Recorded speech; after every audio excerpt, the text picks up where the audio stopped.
dans une profonde dépression.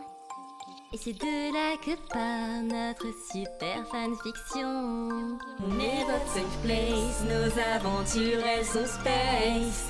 Alors suis cette chanson dans cette super fanfiction.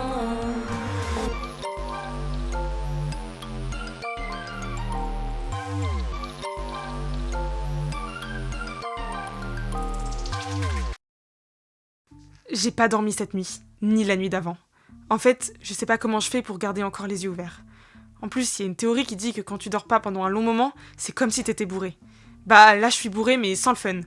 Je vais jusqu'à ma salle de bain privative et passe de l'eau sur mon visage. Je m'essuie et... Itachi! Je lâche ma serviette. Ouais, je suis presque sûre qu'il était là. Ou alors, c'est mon imagination. Je sais pas, je comprends pas. Je pense que le mieux, c'est de pas rester seule avec mes angoisses. Enfin, je crois. Et comme Priya a dû retourner chez sa famille aujourd'hui, je décide de toquer chez la deuxième personne la plus responsable que je connaisse.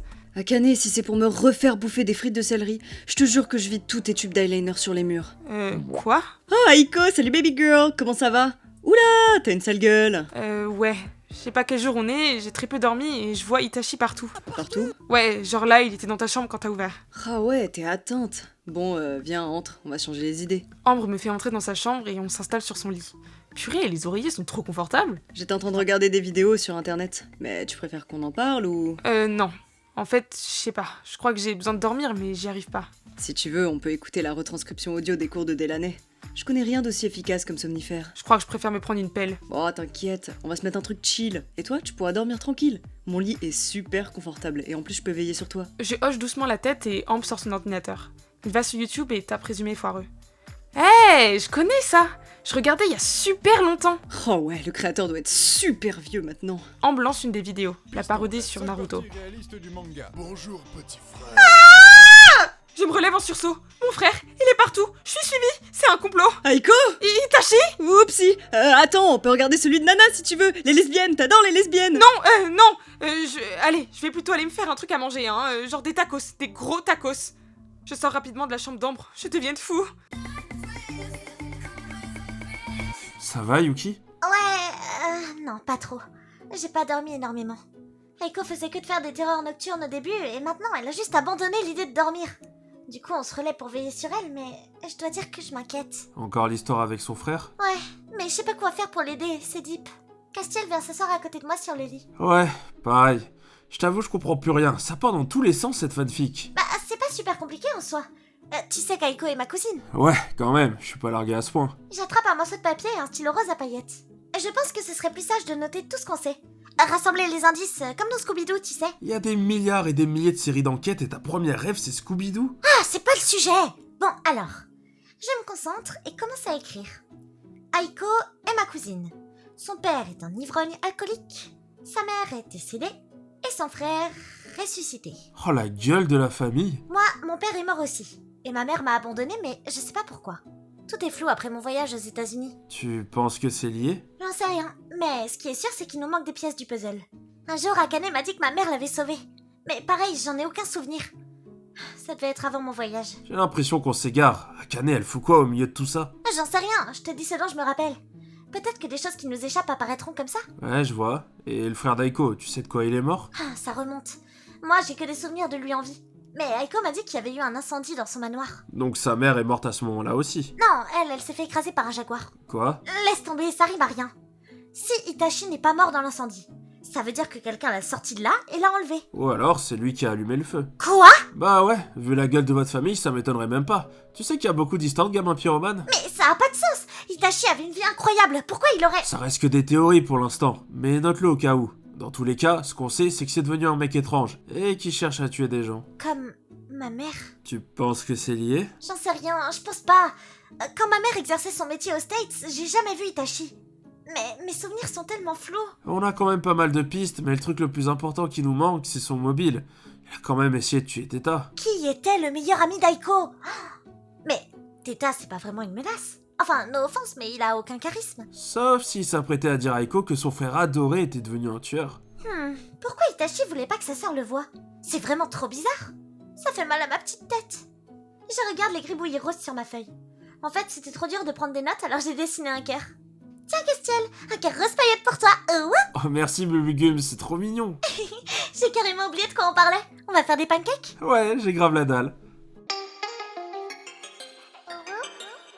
Je suis un peu chamboulé en ce moment. Surtout car je vis enfin normalement. Et parce que j'ai plus de copine. Iris, ma belle Iris, elle me manque tellement. Même son petit frère se souvient de moi. J'étais au club de jardinage de l'école pour penser à autre chose. C'est là que j'ai rencontré Iris. Iris. Je finis de rempoter mes chrysanthèmes et sèche mes larmes chaudement coulées. Je pense que je vais aller faire un tour dans un endroit qui ne me rappelle pas elle. Je sors alors en ville. Oh, je suis allé à ce café pour mon premier date avec... Non, arrête-toi Teta, tu peux le faire. Oh mais, c'est là le travail de la merde d'Iris. Ça suffit. Bon, je vais aller dans un coin que je connais pas, comme ça, j'aurai pas de problème avec les choses qui me rappellent Iris. J'arrive dans le quartier près du campus. Référence à Amour Sucré Campus Life. Je sais là, il fait super niche, du coup j'ai dit à haute voix. Et alors que j'arrête enfin de penser à Iris, je tombe sur... Iris!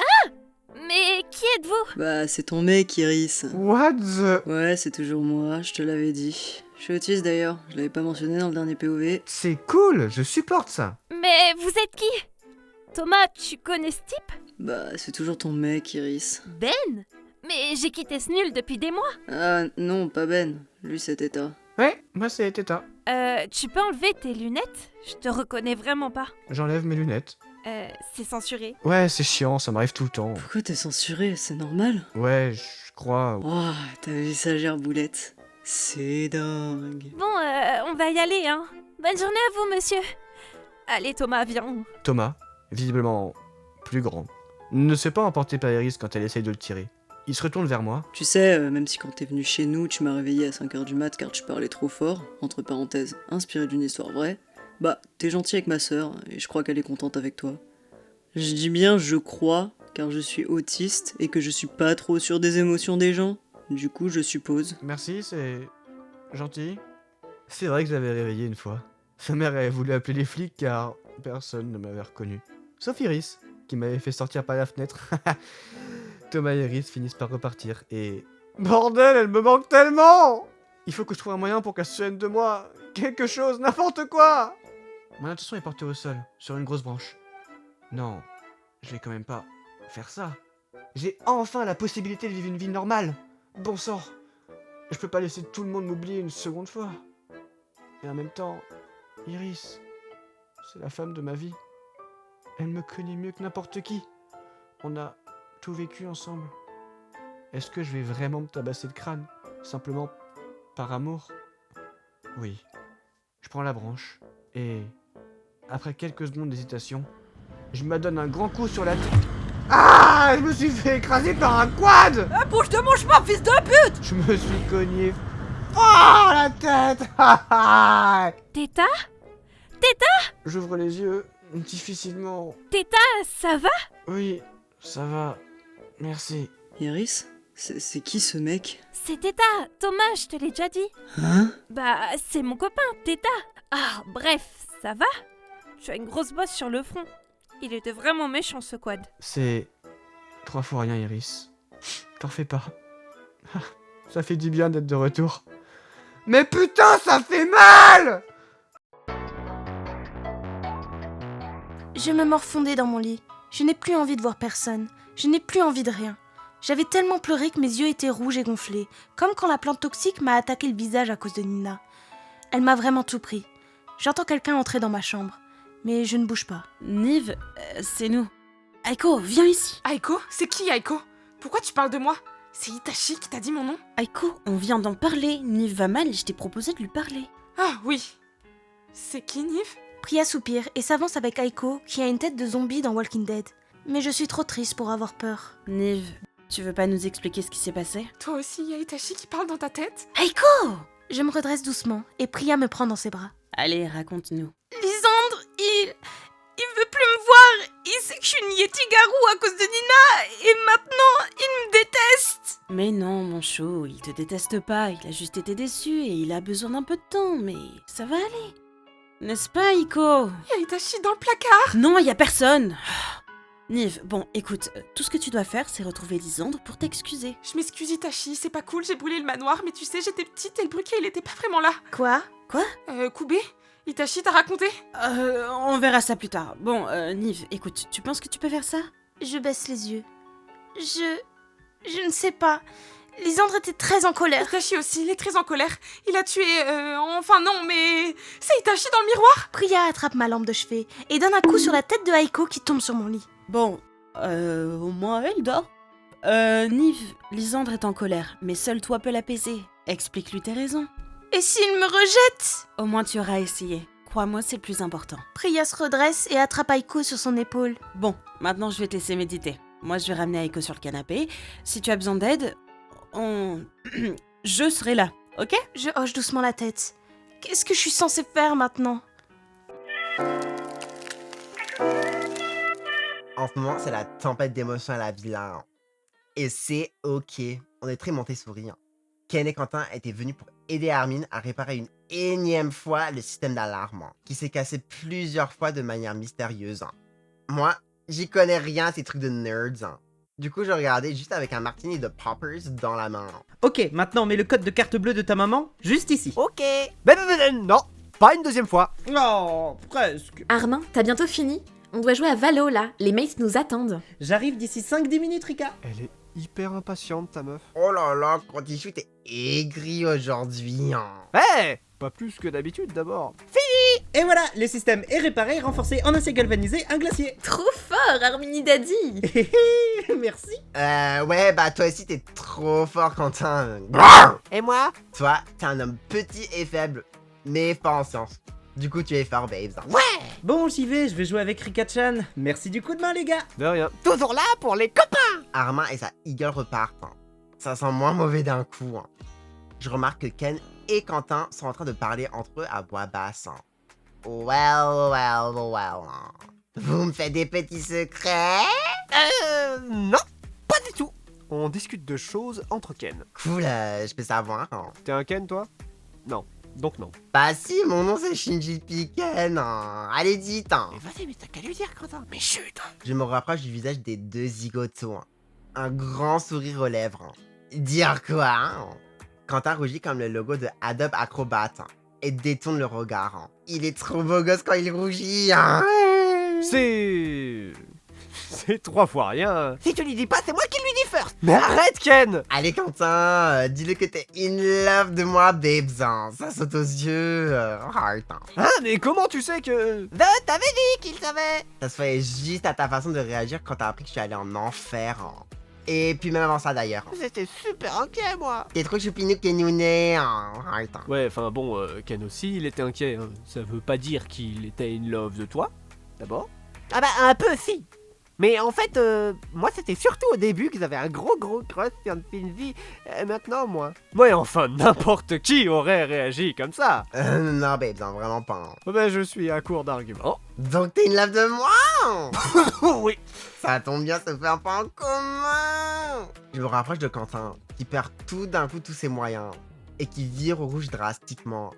Tu veux pas être l'alpha et me le dire? Hein? Mais Shinji, je suis naturellement l'alpha de ce couple. J'ai fait des tests en ligne et à chaque fois, j'avais l'only alpha en résultat. J'ai même pas à le prouver, je suinte l'alphatisme. Ah ouais? Donc on est en couple? Non. Je voulais dire, non, enfin... Bon, et puis merde. Embrassez-vous! Hé Bah moi j'ai pas contre. Hein. Moi non plus. Je plonge mon regard dans celui de Quentin.